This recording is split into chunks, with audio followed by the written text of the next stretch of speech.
Hello students, आजच्या लेक्चरमध्ये आपण पेपर नंबर 15 त्यामधील युनिट 3 जो चॅप्टर आहे पर्ल कल्चर याबद्दल शिकणार आहोत. सो तुम्हाला माहितीच असेल पर्ल म्हणजे काय. पर्ल म्हणजे मोती. त्याचं कल्चर म्हणजे त्याचं रिअरिंग कशा प्रकारे, म्हणजे नॅचरल हॅबिटॅटमध्ये होणारं पर्लचं प्रोडक्शन वेगळं आणि बिझनेस करण्यासाठी किंवा पैसे मिळवण्याच्या हेतूने कृत्रिम पद्धतीने होणारं जे कल्चर असतं पर्ल कल्चर, त्याच्याबद्दल आपण आज माहिती घेणार आहोत.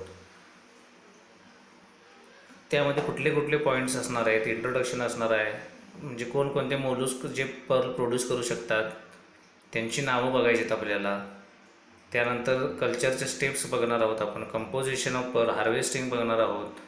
न्यूक्लियस इन्सर्शन कसं करून पर्ल बनवतात त्याची माहिती घेणार आहोत आणि कलेक्शन ऑफ ओएस्टरसुद्धा कसं असतं हे सुद्धा पाहणार आहोत. So introduction. Pearls are unique as the only gem produced by a living organism. Gem म्हणजेच काय, आपल्या दातामध्ये सुद्धा जर्म्स असतात. सो हे जे जर्म्स असतात पर्ल्स त्या ओएस्टर्समध्ये, ते काय करतात, पर्ल प्रोड्यूस करतात. So structure secreted by mantle of pearl oyster is response to irritations caused by stimuli, that is foreign particles. So जे पर्ल ओएस्टरचं मॅन्टल असतं त्यामध्ये कुठलाही फॉरेन पार्टिकल तुम्ही सोडला तर त्याला कव्हरिंग करून त्याचा पर्ल तयार केला जातो by the help of that gems. Okay. So definition काय आहे पर्ल कल्चरची. Cultivation of pearls under controlled conditions in an oyster placed in a sea bed for some years. म्हणजेच काय, पर्ल कल्टिवेशन कसं असतं कंट्रोल कंडिशनमध्ये, म्हणजे सगळं तापमान वगैरे त्याचं कंट्रोल करून समुद्राच्या पाण्यामध्येच ते ओएस्टर प्लेस करून त्याच्यामध्ये इन्सर्शन करून पर्ल बनवले जातात. ओके. आता ही जी माहिती जी आपल्याला आहे ती CMFRI थ्रू घेतलेली माहिती आहे. CMFRI तुतीकोरिनचं CMFRI जे आहे central marine fishery research institute यांच्यामार्फत जी माहिती घेतलेली आहे ती तुम्हाला मी देत आहे. So pearl producing organisms mainly produced by bivalve molluscs, that is marine and fresh water.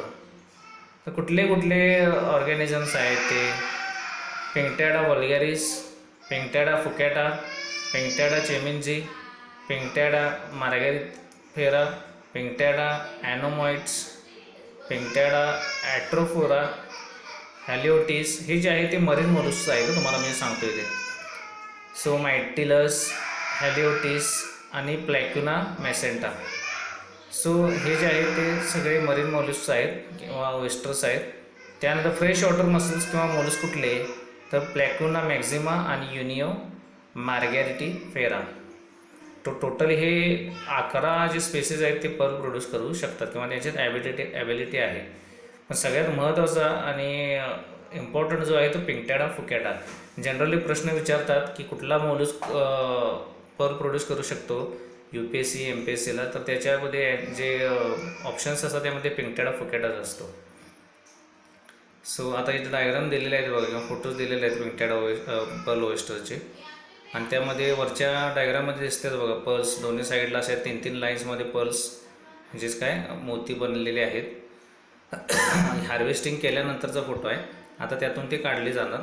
खाली जे सेकंड जे फोटो आहे ते मसल्स आहेत, ओएस्टर्स आहेत बघा, ते जे पर्ल प्रोड्यूस करतात. आणि तिसऱ्या फोटोमध्ये सुद्धा हार्वेस्ट केल्यानंतर ओपन करून त्याच्यामध्ये तुम्हाला हे दाखवलेले आहेत, पर्ल्स दाखवलेले आहेत.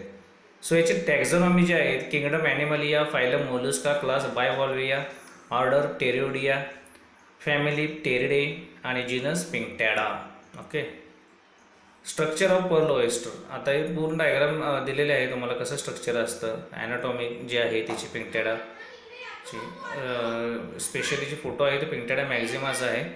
त्यालाच काय म्हणतात सिल्वर लिप ओएस्टर. त्याचं जे साईडनं सिल्वर दिसतंय बघा, ते लिप्स त्याचे ओठ, म्हणून त्याचं काय नाव आहे, common name silver lip oyster म्हणजेच पिंकटॅडा मॅक्झिमा. सर आता डायग्राममध्ये तुम्हाला पूर्ण त्याची ॲनाटॉमी दिलेली आहे. वरती शेल आहे. Mother of pearl that is nacre, जी सिल्वर कलरची लिप्स म्हणतो आपण तेच ते, त्याला नॅकरे म्हणतात. त्याच्यानंतर आतली बाजू आहे ती मॅन्टल, त्याच्यानंतर ॲनस दाखवलेला आहे. सॉरी, ॲडक्टर मसल दाखवलेला आहे, गिल्स आहेत. त्याच्यानंतर गोनॅड म्हणजेच काय पर्ल सॅक म्हणतात त्याला, ते आतल्या साईडला वाढत असते. त्यानंतर पी क्रॅब, फूट, माउथ, स्टमक आणि हिंज. सो ही जी टोटल आहे ती काय विथ लेबल्ड डायग्राम म्हणू शकतो आपण याला पर्लची, ऑयस्टरची. So steps in culturing, that is first step कुठले आहे, कलेक्शन ऑफ ऑयस्टर्स किंवा fresh water mussels. So spats are collected from spat falling areas of sea by placing some cages or by couple oyster spat collectors. Healthy muscles are collected from the freshwater bodies like pond, river. In anterior posterior length, in vitro eggs of pearls oyster are fertilized and the young ones are obtained. म्हणजे काय आपण बाहेरच्या हॅबिटॅटमधून त्यांना म्हणजे काय म्हणतात जंगली हॅबिटॅटमधून त्यांना काढणार आहोत, ठीक आहे, आणि नंतर आपण त्यांना कंट्रोल कंडिशनमध्ये ग्रोथ करणार आहोत त्यांची. सो रेअरिंग कसं केलं जातं, oysters are reared in sea estuaries brackish water bodies. समुद्रामध्ये इस्च्युरीज म्हणजे नदी समुद्रात जिथे मिळते तिथे ते तयार झालेला एरिया त्याला इस्च्युरी म्हणतात, त्याच्यामध्ये आणि ब्रॅकिश वॉटर बॉडीजमध्ये सुद्धा केलं जातं. So after being removed from the collectors, the young oysters are reared until they are mature enough to undergo the grafting procedure. म्हणजे ग्राफ्टिंग प्रोसिजर करतात नंतर. Rear oysters are at establishments, that is grafting workshops, so that they can become acclimatized to new surroundings before undergoing these operation. Acclimatize म्हणजेच काय, आता आपल्याला उठून जर काश्मीरमध्ये ठेवलं तर आपण लगेच तिथं सर्वाईव्ह होणार आहे का नाही, तर सर्वाईव्ह होण्यासाठी थोडा वेळ लागतो. That is called acclimatisation. त्यांना आपण नॅचरल हॅबिटॅटमध्ये आणून आपल्या कृत्रिम हॅबिटॅटमध्ये त्यांची ग्रोथ करणार आहोत. सो त्यांना ॲक्लिमेटाईज केलं जातं त्या वातावरणाशी. देन प्रोसेस काय आहे, collected oysters are first clean and then placed into the rearing cages. जे केजेस आहेत त्यामध्ये त्यांना क्लीन करून ठेवलं जातं. Cages are divided into few smaller chambers and covered with wire net. ते केजेस काय करतात, चेंबर्स त्याचे डिवायडेड करतात वेगवेगळ्या चेंबर्समध्ये आणि त्याला काय करतात, कवर करतात वायर नेटने. Cages are placed into the sea water in hanging position. तुम्हाला पुढं तो फोटो दाखवणार आहे कसं हँगिंग पोझिशनमध्ये त्याला ठेवतात. Then well protected from natural enemies of oysters such as octopus, eel, etc. त्यांचं प्रोटेक्शन नॅचरल जे एनिमीज आहेत कुठले, ऑक्टोपस, ईल्स, यांच्यापासून संरक्षण करण्यासाठी त्याला नेट लावलं जातं. It remains in the sea water for a period about 10 to 20 days. यांना 10 ते 20 दिवस ठेवलं जातं. So that oysters can recover the strain due to excessive handling and for the adjustment of the shallow water conditions. म्हणजेच काय, आता आपण कुठून तरी आपल्याला उचलून आणले आणि आपल्याला वेगळ्या ठिकाणी ठेवले तर आपल्याला थोडं त्या वातावरणाशी मॅच व्हायला थोडा वेळ लागणार. सो रेस्ट घ्यावी लागणार. सो त्यांना 10 ते 20 दिवस अशी रेस्ट दिली जाते, म्हणजे काय त्या वातावरणाशी त्यांना जुळून घ्यायसाठी. हा आहे बघा, या फोटोमध्ये दिलेलं आहे बघा, ते समुद्राच्या किंवा ब्रॅकिश वॉटरमध्ये त्याला कसं हँगिंग पोझिशनवर ठेवतात आणि साईड नेट लावतात. ते मस्त अडकवलेले आहेत बघा. ओके, आणि तो जो माणूस दिसतोय वरच्या फोटोमध्ये तो त्यांचं काय करतोय, त्यांच्यावर देखरेख करण्याचं काम करतोय. Then insertion of nucleus. आता यामध्ये न्यूक्लियस इन्सर्ट केला जातो. कसं, आता प्रोसेस ऑफ इन्सर्टिंग कशी आहे ते बघा. So nucleus spherical shells beds 2 mm diameter prepared out of thick shells of other mollusc usually fresh water muscles. आता तो न्यूक्लियस आहे तो फ्रेश वॉटर जे मसल्स असतात त्यांच्या आतून बारीक बारीक तुकडे, किती आकाराचे तुकडे, 2 mm डायमीटरचे तुकडे करून ते त्याच्यामध्ये इन्सर्ट केले जातात. Should be white to creamy without calcium carbonate. तर त्यामध्ये फक्त ते कसं पाहिजे, मसल पाहिजे तो, आणि कॅल्शियम कार्बोनेट त्याच्यामध्ये नसलं पाहिजे, म्हणजेच काय तुकडा हाडाचा सारखा नसला पाहिजे. Nucleus is placed on graft tissue, piece of tissue cut off from the mantle of another oyster, that is 2 into 2 millimeter. Graft tissue placed into the incision place and then the nucleus is placed over the graft tissue. This graft tissue acts as a bed for the nucleus. Shells are closed. Whole operation should not go beyond 30 minutes. 30 मिनिटाच्या वर हे चाललं नाही पाहिजे. यामध्ये photo दाखवलेला आहे बघा, त्यामध्ये न्यूक्लियस इन्सर्ट केला जात आहे त्यांचं शेल ओपन करून.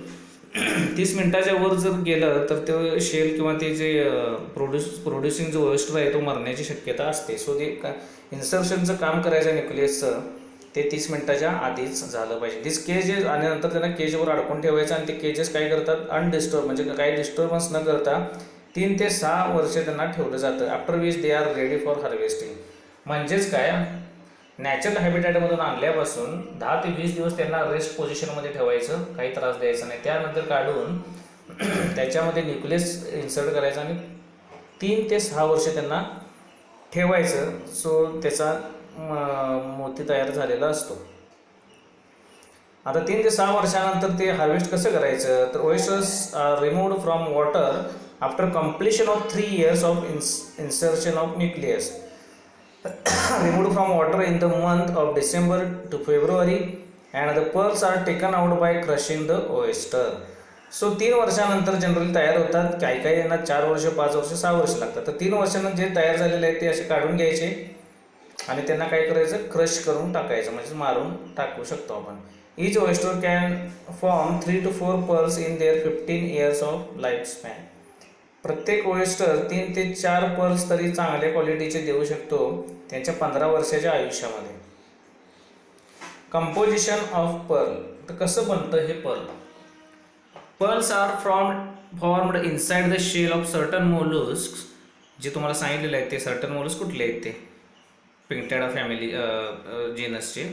As a defense mechanism against a potentially threatening irritant such as parasite inside the shell or an attack from outside that injures the mantle tissue. म्हणजेच काय, जे बाहेरून आपण इन्सर्ट केलेलं न्यूक्लियस आहे ते त्याला काय वाटतं, काय ते फॉरेन पार्टिकल आहे आपल्या बॉडीवर अटॅक केलेला आहे. सो त्याच्यापासून बचाव करण्यासाठी त्याला ते काय करतात, त्याचं जे द्रव स्रवून त्याला असं गोल गोल गोल गोल गोल गोल करून पर्ल तयार होतं. सो त्यांचं डिफेन्स मेकॅनिझम आहे ते. Cultured pearls can be distinguished from natural pearls by X-ray examination. जे कृत्रिमरित्या तयार केलेले पर्ल्स आहेत ते इझिली ओळखता येतात. नॅचरल जे पर्ल्स असतात ते त्याच्यातून एक्सरे पास होत नाही आणि जे कल्चर केलेले पर्ल्स असतात त्याच्यातून एक्सरे पास होतात. सो ही मेथड आहे, टेस्टिंग मेथड आहे नॅचरल आणि कृत्रिम पर्ल्स आयडेंटिफाय करायची. हां, तर इथं जे तुम्हाला डायग्राम दिलेले आहे त्यामध्ये पर्लचा छेद घेऊन दाखवलेलं बघा. नॅक्रे लेअर अशा असतात वरच्या, त्यानंतर कॉन्किनियन लेअर असते. कॉन्कियन लेअर झाले की बेड मसल्स असतो. त्याने खाली दिलेलं आहे बघा, pearl nucleus, thin layer of nacre, internal structure आहे ते नॅचरल अँड कल्चरल पर्लचं. इकडचा जो कल्चरचा पर्ल आहे आणि इकडचा आहे तो नॅचरल. नॅचरल याच्यामध्ये तुम्हाला लेअर अपॉन लेअर ऑन नॅक्रे दिसतात बघा, पर्ल मेड फ्रॉम. आणि इथं फक्त एकच लेअर असते नॅक्रेची कल्चर्ड पर्लला. आणि नॅचरल पर्लला किती लेअर्स आहेत बघा नॅक्रेच्या. तो शेवटी क्वालिटी ती क्वालिटी असते नॅचरलची. Okay, then formation of pearl कसं होतं, मॅन्टल एपिथेलियम, देन नॅक्रे म्हणजे मदर पर्ल जे आहे. त्यानंतर फॉरेन बॉडी गेल्यानंतर ती मदर पर्ल नॅक्रे ते त्याच्यावर कवरिंग करायला चालू करते, मॅन्टल. देन लेअर ऑफ नॅक्रे कसे तयार झालेले आहेत बघा लेअर. पहिला तो फॉरेन बॉडी गेल्यानंतर नॅक्रेने त्याच्यावर लेअर करायला तयार केलेलं आहे, नंतर पर्ल तयार झालेलं आहे. थँक्यू. सो हा जो चॅप्टर आहे तो पूर्ण यामध्ये कव्हर केलेला आहे. तुम्हाला आणि काही शंका असेल तर तुम्ही मला वैयक्तिक मेसेज करून विचारू शकता. आणि काही नोट्स तुम्ही याच काढले तरी इनफ आहे. आणि जर एक्स्ट्रा जर काही पाहिजे असेल तरी तुम्ही मला सांगू शकता. So this much from today's lecture. पुढच्या लेक्चरमध्ये आपण नेक्स्ट टॉपिक घेऊ शकतो. ठीक आहे, थँक्यू.